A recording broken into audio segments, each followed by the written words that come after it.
একজন ব্যাটসম্যানের বিপক্ষে রান আউটের আবেদন হয়েছে, অনফিল্ড আম্পায়ার সেই আবেদনকে রেফার করেছেন থার্ড আম্পায়ারের কাছে। তৎক্ষণাৎ সেই অনফিল্ড আম্পায়ার জানতে পেরেছেন আসলে মাঠে এই খেলার জন্য কোনো থার্ড আম্পায়ার উপস্থিত নেই এবং অগত্যা তাকে তখন আঙুল তুলে আউট জানাতে হয়েছে। এবং এই ঘটনার প্রেক্ষিতে ব্যাটিং দলের সদস্য, ব্যাটসম্যান নিজে এবং সেই দলের হেড কোচ তীব্র প্রতিবাদ জানিয়েছেন। পুরো ঘটনা যা ঘটেছে সেটা নিয়ে তারা অসন্তোষ প্রকাশ করেছেন, যা নিয়ে বাকবিতণ্ডা হয়েছে এবং যার কারণে প্রায় ২০ মিনিট বা তারও বেশি সময় ধরে খেলা বন্ধ ছিল।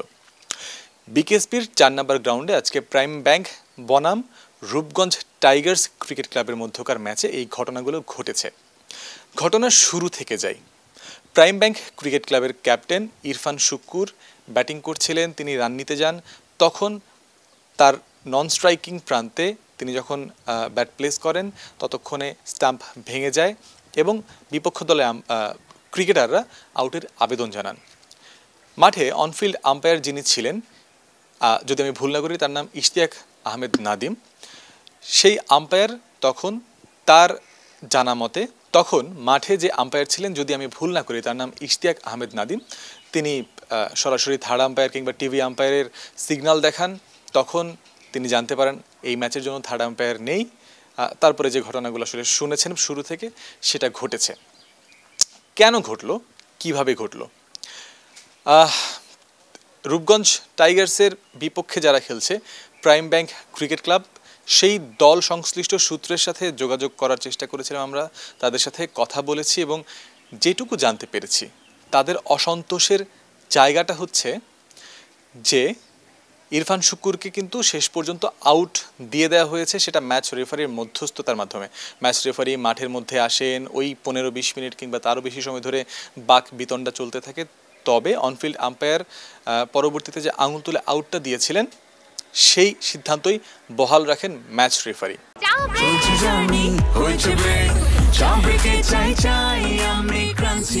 যে কোনো চা ব্রেকে ২০ ক্লাব ড্রাই কেক, চায়ের সাথে আয়েশ। এবার প্রাইম ব্যাংক ক্রিকেট ক্লাবের আপত্তির জায়গাটা ছিল কোথায়? সেটা হচ্ছে গিয়ে তাদের কথা, যদি অনফিল্ড আম্পায়ার এই আউট নিয়ে কনফিউজড না হতেন, এই আউটের ব্যাপারে তিনি যদি শিওর থাকতেন, তাহলে তিনি তো থার্ড আম্পায়ারের কাছে সিদ্ধান্তটা রেফার করতেন না। যেহেতু তিনি রেফার করেছেন, তার মানে এই অনফিল্ড আম্পায়ার তিনি আউট নিয়ে শিওর না হয়ে তিনি কেন আউট দিলেন? এই বিষয়টা নিয়ে অনেক জলঘোলা হয়েছে, কথা অনেক দূর এগিয়েছে। যদিও তাদের প্রতিবাদ আমলে না নিয়ে শেষ পর্যন্ত ম্যাচ রেফারি মনে করেছেন যে এই সিদ্ধান্তটাই বহাল রাখা উচিত, তাদের সিদ্ধান্ত তারা দিয়েছেন। এবার প্রশ্ন আসতে পারে, এই কনফিউশনটাই বা কেন হলো?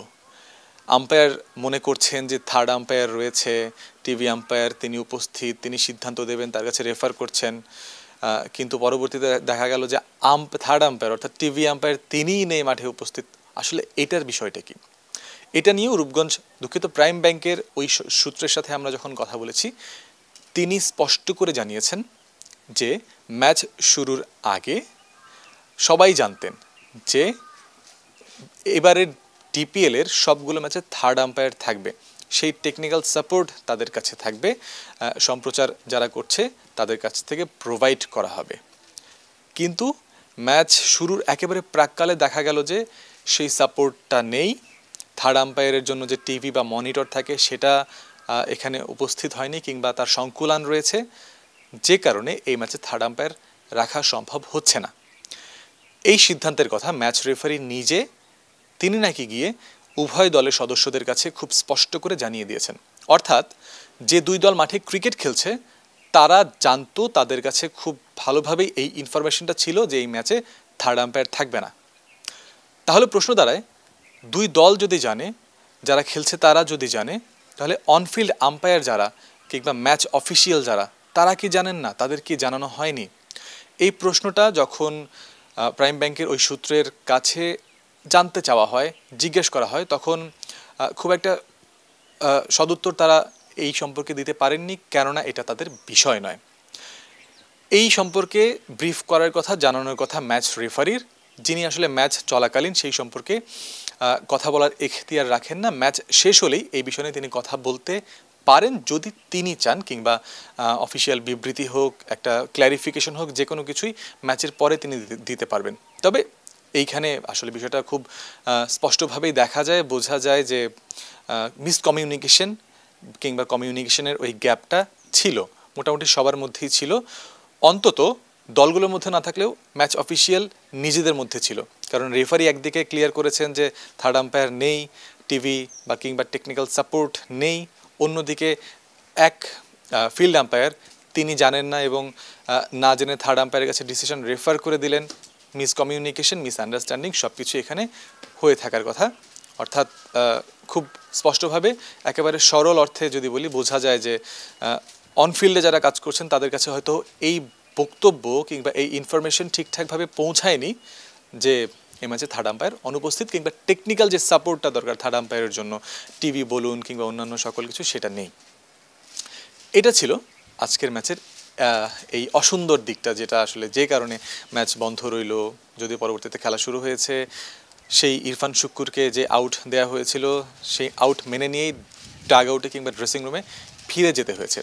তবে আরও একটা কথা বলে শেষ করতে চাই, সিসিডিএম থেকে কিন্তু ডিপিএল শুরুর আগেই প্রতিশ্রুতি দেয়া হয়েছিল যে এবারে ডিপিএলে সব জায়গায় যেহেতু সম্প্রচার করা হচ্ছে, টিভিতে একটা ম্যাচ যাচ্ছে টি স্পোর্টসের চ্যানেলে, টি স্পোর্টসের ইউটিউবে দুইটা ম্যাচ, বাকি দুইটা ম্যাচ তারা লাইভ স্ট্রিমিং করছে এবং সবগুলো ম্যাচে থার্ড আম্পায়ার থাকার কথা রয়েছে এবং সিসিডিএম সেটা নিশ্চিত করেছিল যে হ্যাঁ থার্ড আম্পায়ার থাকবে।